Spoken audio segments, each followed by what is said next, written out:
নমস্কার,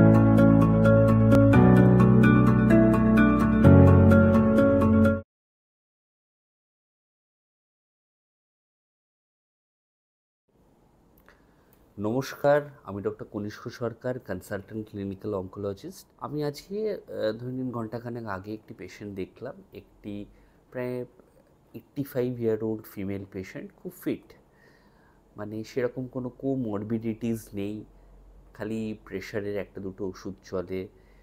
10-11 বছর আগে একবার হিপ রিপ্লেসমেন্ট হয়েছে, রিসেন্ট কোনো অ্যাডমিশনেরও কোনো হিস্ট্রি নেই। ওনার একটি ব্রেস্ট লাম্প হয়েছে। তো ওনাদের না প্রথম আমার কাছে এসেই প্রথম কথাই হচ্ছে, স্যার আমরা না বায়োপসিও করাতে চাই না। কারণ এগুলো শুনলেই না মা খুব চিন্তা করবে, মা খুব ভেঙে পড়বে। মা হয়তো এখন যেরকম ভালো আছে সেটা হয়তো মা থাকবে না। আমি পুরো রেসপেক্ট করি ওনাদের এই কথাটা, আমি পুরো রেসপেক্ট করি। আমরা দেখুন কোনো দিনই কোনো পেশেন্টের কি তার বাড়ির লোক যেটা চায় সেটার অপোজিটে আমরা কোনো দিন কোনো ইনভেস্টিগেশন, কোনো ট্রিটমেন্ট আমরা করব না। কিন্তু আমি আমার পয়েন্ট থেকে যে জিনিসগুলো আমি আপনাদের বলতে চাই, এটা হচ্ছে targeted towards elderly cancer patients. দেখুন, cancer is basically a disease of the elderly, মানে যত বয়স বাড়বে ক্যান্সার হওয়ার চান্সটা বাড়বে। আমাদের দেশের এখন লাইফ এক্সপেক্টেন্সি বাড়ছে, মানে মানুষের অ্যাভারেজ আয়ু আস্তে আস্তে বাড়ছে। কারণ এরকম কিন্তু হতেই পারে যে 70-80 বছর বয়সের খুব ফিট লোক, তার কারোর হয়তো প্রস্টেট ক্যান্সার, কারোর হয়তো ব্রেস্ট ক্যান্সার, কারোর হয়তো লাং ক্যান্সার, এগুলো ডেভেলপ করছে। তো সেখানে আমাদের কাছে দুটো অপশান আছে। একটা অপশান হচ্ছে যে আমার বাবা কি আমার মা, ওনাদের আমরা কিছু বুঝতে দেব না, মানে মোট কথা আমরা চোখটাকে বন্ধ রাখবো। কিন্তু আপনারা একটা কথা ভেবে দেখুন, চোখ বন্ধ করলে কি বিপদটা চলে যাবে? তা কিন্তু নয়। তার কারণটা আমি বলছি কেন, যে এখন ক্যান্সারের যেটা চিকিৎসা সেটা খুব অ্যাডভান্সড হয়ে গেছে, খুব কম সাইড এফেক্টের চিকিৎসা এখন এসে গেছে। মানে আগে হয়তো যেই চিকিৎসার অনেক সাইড এফেক্ট হতো, সেই চিকিৎসাগুলোই অনেক রিফাইন্ড হয়ে গেছে, তার সাইড এফেক্টস অনেক কম হচ্ছে। আবার এরকমও ভেবে দেখুন যে যেই স্টেজে ধরা পড়লো, মানে ধরে নিন একটা 2 সেন্টিমিটারের একটা ছোট্ট একটা টিউমার ব্রেস্টে, সেইটা হয়তো খুব সহজে কেটে বাদ দেওয়া যেতে পারে। তারপরে হয়তো খুব মুখে খাওয়ার না কিছু ট্যাবলেট দেওয়া যেতে পারে, যদি সেইগুলো হরমোন রিসেপ্টর পজিটিভ হয়। কি ধরে নিন কাউকে একটা শর্ট কোর্স অফ রেডিওথেরাপি দেওয়া যেতে পারে বিভিন্ন ক্যান্সারে।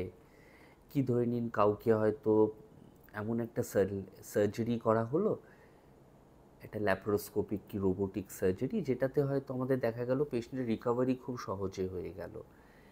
কি আধুনিক যেমন আমাদের যেটা আমরা অ্যানাস্থেসিওলজি বলে আমাদের সাবস্পেশালিটি বলি, সুপার স্পেশালিটি বলি, সেখানেও অনেক এখন নতুন নতুন মেশিন, যেটাতে আমরা মানে বেসিক্যালি পেশেন্টকে অজ্ঞান করে আমরা পেশেন্টকে অপারেশন করি, এইসব এখন অনেক অ্যাডভান্সড হয়ে গেছে।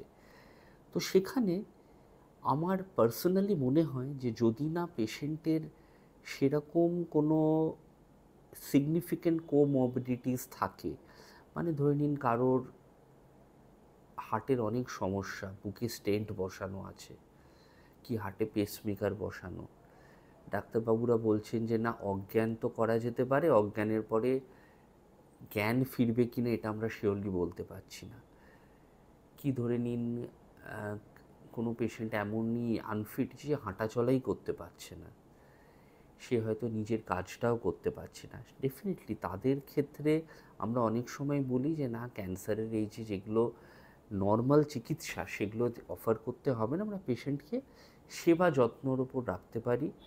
ব্যথা হলে ব্যথার ওষুধ, শ্বাসকষ্ট হলে অক্সিজেন দেওয়া, ব্লিডিং হলে ব্লিডিং বন্ধ করার কিছু ওষুধ দেওয়া, সেগুলো দিতে পারি। কিন্তু আমার পার্সোনালি মনে হয় যে এইটা আমরা মন থেকে কি মাথা থেকে আমরা সরিয়ে নিই যে পেশেন্টের অনেকটা বয়স হয়েছে বলে আমরা কোনো ক্যান্সারের চিকিৎসা করাতে চাই না। কারণ আমি বারবার বলছি, যে ক্যান্সারের চিকিৎসা এখন অনেক অ্যাডভান্সড, অনেক রিফাইন্ড হয়ে গেছে। অনেক চিকিৎসা আছে যেগুলোতে পেশেন্ট অনেক দিন ভালো থাকে। ইনফ্যাক্ট আমার কিছুদিন আগে একটি metastatic breast cancer patient, metastatic মানে আপনারা বুঝতে পারছেন স্টেজ 4, তার সেই মহিলাটি প্রায় 75 থেকে 80 বছর বয়স, তার ছিল হরমোন রিসেপ্টর পজিটিভ ক্যান্সার। ইনি কিন্তু 3 থেকে 4 বছর বেশ ভালো ছিলেন। একটা হরমোনাল ট্যাবলেট চলছিল, তারপরে সেটা প্রোগ্রেস করার পর আরেকটা দিলাম, তারপর একটা হরমোনাল ইনজেকশন আমরা তারপরে দিলাম, কিছু মুখে খাওয়ার ট্যাবলেট দিলাম, যেটাগুলো আপনারা প্যালবোসিক্লিপ বলে একটা ওষুধ দিলাম, যেটাকে আমরা CDK4/6 ইনহিবিটার্স বলি, করে পেশেন্ট 3-4 বছর ভালো ছিল। দেখুন, যদি এরকম হয় যে আমরা এমন একটা চিকিৎসার কথা প্ল্যান করি যেটাতে খুব বেশি সাইড এফেক্ট হবে না, মানে যখন প্রত্যেকটা সন্তানই কী চায় যে বাবা মার যেন কোনো কষ্ট না হয়, এটা আমরা পুরোটা খুব রেসপেক্ট করি। হয়তো আমিও যদি টেবিলের ওই দিকটায় বসে থাকতাম, ডাক্তারবাবুদের সাথে কথা বলতে যেতাম না, তো আমিও হয়তো সেই কথাটিই বলতাম। কিন্তু আমার পার্সোনালি আমি যেই জিনিসটা আমার আগের পেশেন্টের সাথে শেয়ার করলাম, সেটাই আমি আবার আপনাদের সাথে শেয়ার করছি যে age is not a factor. The factor is the fitness of the patient and the presence or absence of comorbidities in the patient. যদি পেশেন্ট ফিট থাকে, সে যদি 80-85 বছর বয়স হয়ও, তাকে ডেফিনেটলি আমরা কিছু চিকিৎসা তো ডেফিনেটলি অফার করতে পারি। It is better than offering no treatment.